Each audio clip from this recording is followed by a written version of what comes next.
Well, welcome into another exciting episode of The Scene. I'm your host, Bubba Starts, and with me today is Josie Award winner, Jasmine Cain. Yes.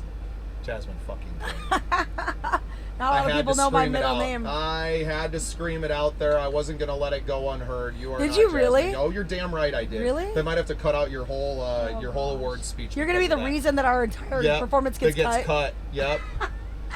Leave it up to me, but I feel like you needed to be represented. They could probably turn off the crowd noise for that anyway. But wow, what a weekend! That was crazy. It was a whirlwind. Honestly, all of our friends and stuff started flying in starting like Wednesday this week. So we've had a house full of people and the excitement from all of them is like it's so crazy. Like it's hard not to get excited because all your friends are showing up and they're more excited than anybody. So because it's a huge moment for all of us. Right. Well, we've been on this journey forever, and I think that's what I enjoyed the most about this weekend was hearing everyone else tell me about like where we first met, how long they've been following this band and our music, and like where we started out. Remember when you broke down on the side of the road and this blah blah blah, and they talk about it, and then right, and now you're standing on this stage like representing rock music and stuff, and that's and representing all of us, right? Yeah, That's how we feel. That's the way they feel, and then like this is as much their win as it is mine. Yeah. You're damn right. We've all been invested in this. You're a big reason why I applied for the credentials in the first place. This is only, and even if you get nominated again and you get a chance to perform again, it will never be the first time again. Right, And it was so important for me to at least throw my name out there to Tina Marie and to Josie to say, hey, I have best? some connections they're such to great this. people. Yeah, and I didn't even get to meet them at the show, right? It's so busy, and this is their big moment I hope now we get to have a relationship afterwards and get to talk more because I feel like the Scene Projects brought value to their red carpet experience as well out there. I know you didn't necessarily get to come through and do that. No. It was a huge line, well, right? There was so many artists to interview. We were backstage because our Soundcheck was earlier in the afternoon, so we had to be there by like 2:00 to load in the artist entry. So that's on the back side of the building, and so there's no way for us to go around the building to the front and get in line for the media. Right. So we had and then stand out in the cold for 3 hours. Well, it wasn't even that bad. I don't think it's that bad, but it was the biggest thing was there just wasn't any time because when we got there we were the first sound check, and then from that moment on we had our own interviews and things to do. They had additional interviews I don't think anybody knew about. They were backstage. And so the performers were doing stuff like that, and then of course we just have to get dressed and get ready because you go there in curlers and you're and then you got to get ready. I mean, your day started at like 6, 7 a.m., didn't it? Right, yeah. After rocking out all night at Eastside Bowl, which that was so much fun. Shout out the bands that played that night just so we can capture that too. Okay, so we had some great music. I put that entire lineup together myself, and it was an awesome show. Thank you so much. Charlie Bonnet III started out with an acoustic performance. He's Memphis music scene. He's old school cat that's been around for a long time. Did a great job. Amazing songwriter. He was actually nominated for like 9 Josie Music Awards. So he was there in the audience. And then Anthony Corder is from Tora Tora. So again, Memphis 80s rock bands. There was a big scene in the late 80s, early 90s, and Anthony was a huge part of that. And then came on to Nashville to actually he went I'm trying to remember exactly what it was that he taught, but he taught like music business for one of the music schools here, the universities here in Nashville. So he's been heavily involved in the music industry his entire career. He did a 30-minute acoustic show as well. And then Jane and the Killer Queens. They were awesome. She's just got a killer voice. Yeah, and pretty fresh to Nashville yet. I know she said it's been a few years, but as you know, it takes a little bit of time, especially as a rock band, to really get some roots down here. I really wanted another female vocalist on the bill because there's not a lot of female rock singers in this town. Like there's a few, but like there's not a lot. And one that was just like so powerful and commanding of a stage. I'm like, that's my pick. So besides, we're really, really good friends with her guitarist, Diego. In fact, all of our lyric videos for this album, Attitude is Everything, he did every single one of those videos for us. So he's our lyric video guy. After that was My Friend the Ghost, and I wanted to bring them into the fold as well because they were our opening act for our album release party here in Nashville for Attitude is Everything. So this was just all tying this all together with the album and everything that was going into this weekend for the celebrations for the awards. And of course we were the final thing of the night, but we also had my friend Amy that was out there with her dark arts. Did you get to see any of that? Oh, we have one of her prints on here. You did get she told me about this. This is the, this is George Jones's bust. So I had to bring this home from the show because we were tying it all together, right? Oh my gosh. So I had to get this and just showcase it here That's on there. Her art. And she gave me a picture of a possum as well. It's a sticker. And it says, "Hello, my name is..." Because that's how I felt all week. So awesome. And then of course we had our friend Shay out there doing face Shay painting, was and you awesome. got the full. Oh yeah. You got the I full went thing. for it. She painted my face in real time during that was a incredible. song. I got that all on video too. I don't know if we'll make it part of this interview and everything. We'll probably sneak in some shots of it, but that was pretty awesome. I didn't know she was gonna do like my whole leg. She just went for it. She just always like put my face out, trying to be really still. And then she just like drops down and goes all the way down my leg, and I'm like, wow, I didn't expect that. Yeah. So that face, like just going home and washing my face after the show, turned into a full shower experience because she got me. She got me.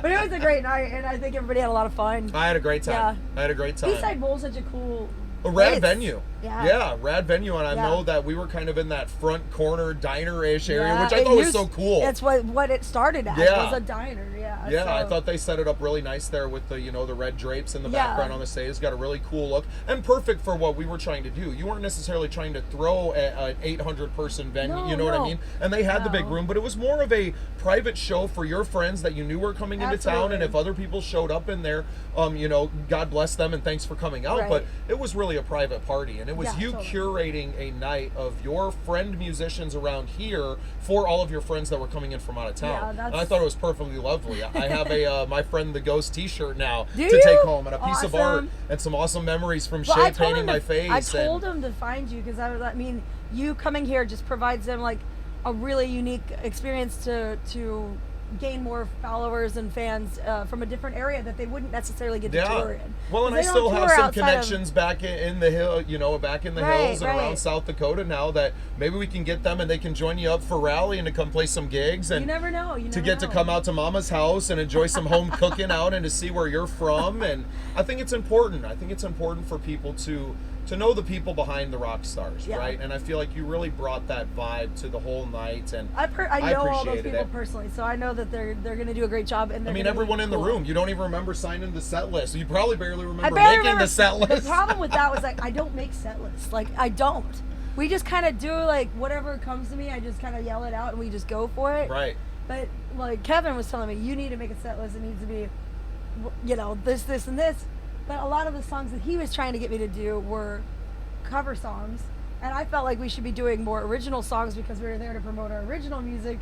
And I thought you had a good mix, though. I think it's important to still bring out the covers, and especially the ones you did, and to really pair Iconic then with the Poker Face and Barracuda you did, because those are iconic songs. And not only that, they're kind of, they're totally pop inspired. So now you're listening to the inspiration, the things that I was listening to when I created this music. So did you get to choose what song you played at the Opry, or did they kind of choose for you?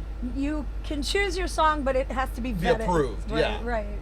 So, and I had a really hard time choosing that song because ultimately I wanted to do a huge power ballad that just would ring through the whole thing. I had this image in my mind that was gonna be this really powerful ballad moment where you're standing there and you're just holding these really long notes out and they're just echoing through the halls, and you're just it would be such a cool moment.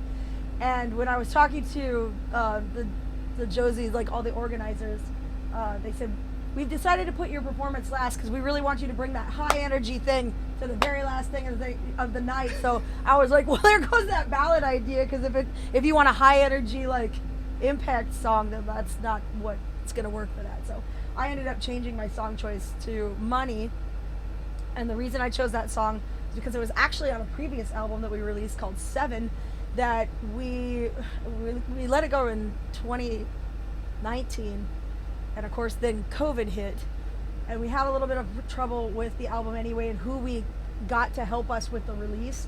He did a couple of mistakes, and it actually ended up getting flagged for fraud on Spotify. So that got me kicked off of any playlisting or anything that I could possibly ever do to get attention to that album from day one. And so the album... So it just kind of got buried between totally everything buried in the world and the mistakes that were made in the release. Yes, and I mean, it's easy now. You could do everything right and still get yourself flagged and pulled off the platforms. It seems like these days, but I was so bummed out because we put 2 years of work into that record. Yeah. And some of the best songs I feel like we have ever written. And then we just watched it die. And then we were like, oh, well, don't worry about the playlisting. We'll just get out there and tour. And we'll sell the albums from the stage and people will really dig it. And then we weren't allowed to tour anymore. So it just died. I was like, there was a stack of them in my basement. And I was looking at them every day as we were live streaming. We need a remaster or something. So what's going to happen is we're getting ready to do a deluxe edition of that album. And we're going to add some songs to it. Maybe even re-sing some of the things I wasn't really happy with. But we kind of ran out of time. And so I want to redo a couple of things, remix and master it, and then shoot it back out there. Money will be the first single that we release. Awesome. Because we never really got a chance to release it. So still some intention, even though you changed your mind on what song because of their recommendations, there's still some intention behind what you were doing. That album was supposed to be my last full-length album. I was like, it's 7. It's the pinnacle. That's the end. And then from this point on, I'll just release singles or whatever, nothing major. But I released this album and it just lays there and dies. And then I'm like, well, I can't let that be my last album. So I was like... I got depressed, and then I got mad, and then I got busy, and we wrote another album, and we released another album. But I'm not done with this one. Like, I still want it to have its moment, and that was the first moment that it's gonna have. Was right there on that stage at the Opry. So yeah. Dare I say, iconic. It was iconic. It rocked the house. It was so fun to just be there in the crowd and to experience that moment with you. I mean, I've seen you perform at the Saloon 10 in Deadwood in that tiny room. I've seen you perform on some of the biggest stages in Sturgis, it's always the same show, and that's kind of what I told everyone. And it was the same show at Eastside Bowl that it was at there. It's always been Jasmine Cain, and the energy has always been the same. It's just a matter of where you put it, right? And the settings that you put it in. And I felt like it was just as at home on the Opry stage as it was at any of the bike rallies that you've done over the years, or any of the other stages that you've done. It was perfect. I don't think I had the time to really consider how I felt about being on the stage, like during that performance. Right. Because it's such chaos backstage that I was changing clothes, and they were supposed to send someone to let us know that our performance was up. They didn't. So we were rushed in between the awards that we were nominated for, and you have to be back there waiting in case your name is called so you can get out there quickly. And one of the awards we were nominated for was right before our performance. So I'm there in the dress, and now I got to get out of the dress, and I got to get in the other performance dress, and suddenly the guy is standing there going like, we gotta go, and I'm still trying to put on my clothes and run out the door. So it was really chaotic, but so I didn't really think about it. Don't you feel like that's fitting? Absolutely. I mean, that's absolutely. That's how our life has always been, from show to show, and especially when you're doing especially Sturgis, where sometimes I know you've probably played 3-4 shows in a single day and running around and I hope I through never traffic have to do and I think we're smart enough to know better now, right? Yeah, but at least we can say we did it. But there's, the moment that I got to have on that stage was actually during the sound check, because we were the first ones to sound check, so we got to stand there and really take it all in. They gave us 30 minutes to sound check. We were done in 11, so the rest of it was just our time to hang out on the stage. Real pros. Get it done. I gotta get it done. It was great. I ran into Taylor at Waffle House later in the night as well. That was so funny. I'm like, what's he doing at a Waffle House? It was the only place open to eat at 1 a.m. And we had come back to the bus with another winner. Shout out to Rudy Gunn. And we came back and we were hanging out, and I was like, well, where are we going to go to eat? We hopped in with them, and in walks Taylor when we're about done with our meal. Did you see his jacket he made? Oh, yeah. Yep, incredible. He was very proud of that. Yeah, as he should be, and as you all should be about, your performance and the recognition of the award. And it was a long time coming for you. And I know you don't do it for the awards. You've never done it for that. You've done it for the connection with your fans. 100%. And that's really why Saturday night, I'm sure, was like the most important part of the weekend for you, even on top of the Opry appearances and the performance. I mean, I was sitting back there backstage, and I'm texting like the people that I knew most of the people that were nominated and won. And so I'm texting them like, yo, congratulations, So I was staying in touch with everybody even from backstage. But we never came out front. We didn't come out front for anything because we gave our seats away because we weren't we were gonna have to be backstage the whole time. Right. So I never really got to see what it looked like from the front. I assume that I'm gonna check all that out. I was gonna say all your fans got plenty of footage of any time you were stepping on the stage. I even got some footage of Kevin running around like a chicken with his head cut off as you guys were getting ready to go out there and doing his thing. So it was just cool. It was so cool for me to it may be as close as I ever get to that stage, right? And I'm not saying that I won't apply for submissions, but 86,000 submissions this year. Yeah, 86,000 submissions, and and anyone can submit. Independent musicians can submit. I think they start submissions. What do they say? It's April. And it takes them probably up until the last minute. It feels like to get through all of them and do the voting. They have a whole team of people that are listening to this and categorizing it and nominating. And that's what I like, as opposed to maybe some other award shows and ones that I'm a part of, where at the Midwest Country Music Organization, the members vote, and I know most of the members, and we know each other, and that. So sometimes it can become a who do you know over what the song specifically is, right? Yeah, absolutely. And it can reflect that, and not that there's any problem with that style of voting either, but this one it really felt like there's a panel that take their job very seriously as far as tuning into and listening to each song and comparing them against one another, and then kind of coming to a consensus from there. The new thing with the Josies that I'm so grateful for is that it's now open to more genres. It was pretty much just a country music thing for a long time, which that's their primary focus, was country, Americana, bluegrass, but and songwriting specifically. But now it's kind of opened up to more genres, and that includes us, and that's great. So I can be a part of this now. Yeah, well, and I think you're going to be a big part of all of what they do for many years to come at this point. And I hope so too. Do you notice the fragrance in this room? It's you to Jasmine Cain in here. Is that what you did? What? Is that what you're burning? Yeah. The incense from the other night? Yep. Oh my God. I wondered, because I was like, that smells familiar. She gave me a bunch of those. Yeah. And I'm like, that smells like her incense. So Amy's. Yeah, well, otherwise it would smell like a tour bus, and two dudes have been living on this for the last 5 days. You don't have to tell me what that smells like. I know all about that. This fragrance was just called Coming In Hot. Yeah. I thought she's like, it's what does it say? Just burn and shit. Is that something like that? That's something like that. I don't know. The package is right there. She knows I like to burn stuff. The full effect. Pretty much my entire house remodel was just me taking random furniture and things out of my house and burning it in my backyard. You have to pay to throw it away. Right. So I just burn it. Yeah, well, you do what you would do on the ranch, right? Yeah, just burn it. Throw it in a hole. It's very satisfying. Just light it on fire. Yeah, and I mean, now that I feel like this is such a pinnacle of your career now, right? You've had such a long storied career of playing all of these, these crazy biker bars and these festivals and all the stuff that you do when you go on tour with the Tiki Tour, and then getting down and doing your solo gigs and everything, which are obviously a much different show than the full rock show when you have PK and Taylor with you. Yeah. But do you feel like there's going to be a shift now with winning the award and so many people seeing you? Do you hope that this catapults you into maybe starting to be able to book maybe some theaters and to bring this show a little bit different vibe now? That would be great. I think that it's already made a bunch of connections with, I'm already starting to get offers of things like joining for songwriter rounds and songwriting collaborations and all kinds of different things. And of course, the people that I regularly work with, all the venues and stuff that I play year round, or different events and stuff, I've already reached out and shared like their excitement about this award and trying to get me on the books for the next year and stuff. I think it's gonna grow, and I think honestly it's gonna make us we can be a little bit more we can be a little pickier on what we choose to do. So when you start out, you've got you're just happy for whatever gig you can get. Anything you can do, you're doing it. And then you get to where you can kind of start to fine tune what it is that you really want to do, and you can start to cherry pick those things that are going to get you there. And I think this is one of those things that's going to help me get there. So ultimately, yes, we want to showcase all of our original music. We would love to be able to do theaters, and that but it's hard to get on that circuit and be part of something independently, because they don't want to hire you as an independent. You have to have a booking agency, you have to have management or somebody that's legit behind you.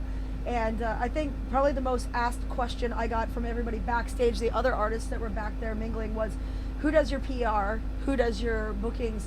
Who are you working with? Because we want to get on that same thing with you. And I'm like, You're looking at her. Everything that I have here, I built from the ground up. So I made these connections myself one-on-one. I booked these gigs from 20 years now. So all these connections are things that I built.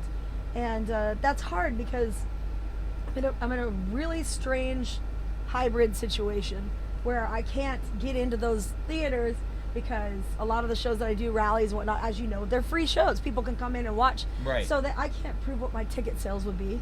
So that's a strike against me because even though I know that I'm really popular in that area, I can't prove that to anyone because I don't have ticket sales. A history of ticket sales. Right. I don't so have it's that how do data. you start out on How that? do you start out on that? How do you get into that? And, yeah. And that's really difficult. Well, you go win a couple of Josie Awards and you perform at the Grand Ole Opry and then you take it from there. That's a good start, right? Yeah. Okay, well, let's start there. We start there. Well, and that's why I guess is like, this isn't the end. This is the beginning of a new chapter in your career. And you mentioned when you just start out that you're kind of just starting out now again with this award on the mantle and with this new kind of I call it a superpower. Having never won anything in my life up until last April when I won the Content Creator of the Year award, I see how much differently people look at me now. I was getting ready to call listen. you out because I knew that. I was ready to, like, that's not true, but you know it. And it's not that I care about it. It's not like I go, well, I'm the Content Creator of the Year. But when you're talking to people and you're trying to book gigs or you're trying to get into this or that, I mean, I covered PGA Tour events this year. I covered Kid Rock's Festival, Rock the Country. Yeah. And it elevated me above, I have this podcast, right? So now this podcast, actually, somebody else said it's worth a shit, right? And maybe it was just all my friends who I interviewed on my show that got me that, right? But people aren't asking about that. You look very endorsement for Jasmine Cain. Right. Scenes Project. It's worth a shit. Yeah. There you go. Thank you. But it's, now that Josie Award is going to mean something. That is very hard. It is hard. I will testify that is very hard to get in for media with them. Because I had a lot of other people try to do that and want to do that. They submitted and they were turned down. Smaller newspapers and things of that nature. So it's actually quite an accomplishment to become part of that media circle. Well, thank you. Yeah. Thank you. I appreciate the recognition of that. And I mean, this is my first time in Nashville, right? I'm rolling down here in George Jones's tour bus. Your first time in Nashville ever? And I'm working the red carpet at the Opry. Man. I think I did my first time right. Oh my goodness. But it doesn't happen without you. It doesn't happen without you, Jasmine. It doesn't become all of this without seeing one of my favorite bands. But I don't even apply if your name's not on it. I had some other friends that were nominated in those, and friends that I was like, oh, good for you. But there was a lot of South Dakota people there. Well, and Jessica Luby, a good friend that she's become. A lot of Midwest CMO. We had over 20 members that were nominated as well. But none of them meant to me what you mean to me. I've spent 20 years following your career or more. And I've been watching you since I was. It is my dad's fault. Well, my dad's been in love with you since the first time he saw you perform. I don't know if it was in Dirty Nelly's or where it was at. It could have been. Or it probably was. That bar was already closed down before I ever made it down into Deadwood. But seeing you at the number 10, seeing you perform with the lead singer of Collective Soul, Ed Roland. That was crazy. That was a wild night. Well, I signed an autograph on his back that night. Someone had a Deadwood Jam poster, and it was a year that we performed. So I was like, "Oh, do you want me to sign that? Hey, excuse me, sir. Can I use your back real quick?" I've never played the Deadwood Jam. Really? Never. Well, you know what? Deadwood Jam board. Let this be a lesson to you. This girl's an award-winning rock artist now. You better get on it, guys. And the time is never hotter. But yeah, now you're gonna have to come as a headliner. Okay. Right? You're gonna have to be that Friday night headliner and a return home. They just had Vince Converse on, which I'm sure you tooled around with Vince back in the day, and they had him back, and it was a real big return to him. A lot of people that have been around Deadwood for a long time, to see one of our own, right, come back and to grace the stage and to rock the house was huge, and that's why I had to be here. I was going to move heaven and earth to get to Nashville, and I think we did that. And to come in now and to have it be over is it's going to take a long time to absorb all this, don't you think? Oh yeah, I haven't even started. I haven't even tried. I'm just we're still just kind of like coming off the high of it, and it's going to take me a while to go through everything and really take it all in. There's still like photos pouring in and videos pouring in from everybody that was there that's sending me that, and my email inbox is like crammed with stuff right now. This is going to take a long time. I haven't posted anything yet. Like, I'm still doing it. I'm still busy. I've done 4 or 5 interviews today. I've kind of felt bad because I wanted to just kind of take some time. My parents are here from South Dakota, and and we're just kind of taking all this in together and just enjoying our time together. And I feel bad because I haven't really even posted anything either. Somebody actually reached out today and said, "So did you win an award?" And I'm like, "Did I not post anything about that yet?" Like, so I had to go in and post the pictures, Like, yeah, by the way, guys, we had a pretty big night. I didn't even realize, but it didn't register to me until after I was over, and then I thought, oh my gosh, I don't even think I told people. But I figured like it was out there enough, like they wanted to find out, they were going to see it. Right. We were tagged in everything. That speaks to social media a lot too. Like, you get a message 3 weeks later that's like, "Oh, hey, congratulations." Yeah. You're like, okay, yeah, it's kind of old news to me now, but it's like when you really give a flyer, like a poster, like Jasmine Cain performing at the Josie Music Awards at 10 p.m. and here's the address, Nashville, Tennessee, and then the first message on there is like, "Oh, this is cool. Where are you performing?" Yeah. And it's all on this flyer. Like, that's it. I've left plenty of information off. Like, "Oh, what day is this on?" And I look at it and I'm like, "Oh my God." That's funny. I've put out 100 of these already, or I've blasted out. I paid $100 to promote this on Facebook, and it doesn't have some pertinent information on it. Oops. God, somebody help us. Can we get some management here? I don't want it. Not at this point, right? We can't be managed. You've gotten this far on your own. How would you ever want to give away any of that control? No, I mean, honestly, management would be great because it just opens up. I can actually do what it is I'm supposed to be doing, which is creating. Right. When I'm doing all the rest of this stuff, it's just taking me away from what I have. And I have to be very, I have to put a very specific time away just to be able to, like, be creative. Because day-to-day stuff just takes up all my time. So it would be great to have management, actually. Yeah. Well, and management who gives a shit. I think that's important. Someone that wants to align with what you're doing and not just looking to kind of take advantage of it. Nobody's going to work harder for you than you. So it's hard to find somebody like that. Yeah, for sure. And you just need a really good booking agent is what you need. A really good booking agent that can get you into the doors that are still closed. And yeah, lots of sponsors. Hey, she's open and the time is now because the price is going up. 1st of 2026. That's what we're looking for next year. Well, Jasmine, I know you got your parents here in the studio. There's a boot sale, so we have you better get into the mall and get her done. Boots. Yeah. Did you get some? I didn't. I'm still rocking my old ones. Do you want to go? I do want to go. Okay, let's go get some boots. All right. Well, we're going to go get some boots. Jasmine, tell them where they can find you online and everything and where they can find all your music. Everything is under JasmineCain.com. Just go there. It's everywhere. All of our social medias are there. Our tour dates are all up there. Anything you need to know is pretty much at JasmineCain.com, including all of our music, our store. We have a print-to-order store and regular stuff that we stock. You have an awesome Patreon page that I am a member of. Yes, you are a member of my Patreon. Yeah, heck yeah. Well, I can't wait to show you all these pictures. How'd you think I knew you were doing the Josies, right? Well, Patreon is a great thing for us. It's a crowd funding. It's like as little as $1 a month. You can join, and we just give you like all the inside information of everything we're doing. So, behind the scenes footage, you're gonna get a bunch of that. Like, I'm gonna be uploading a ton of stuff from the dressing room that we were in. Yeah. Things that you're never gonna see anywhere else. So, no, because it's just gonna get buried in the AI slop of the social media world anyway. We just don't share everything all the time because it's too much. So we pick out that one great photo and we put it on Facebook and say, "Hey, we're here. We did it. It's been great." And then on Patreon, you've got us doing warm-ups or getting ready or hilariously playing Pantera's. Yeah, you think the shows are great. Wait till you see all the fun we're having besides that hour on stage. We were having more fun than anyone else backstage. I bet. That we had to shut the door because we were so loud, and everybody was just kind of gathering outside our room. Like, we'd open the door to go out and somebody would go use the restroom or something, and there was just like 20 people standing outside our door because it was the fun place to hang out. It's fun. Not surprising at all. Well, let's go buy some boots, everyone. Right. That's Jasmine Cain. This has been the Scene Projects on the bus here in Nashville, Tennessee. Josie Award winner, Jasmine Cain. Yes. I just adore you. Thanks, Thank you so much for doing this. Absolutely. Thank you.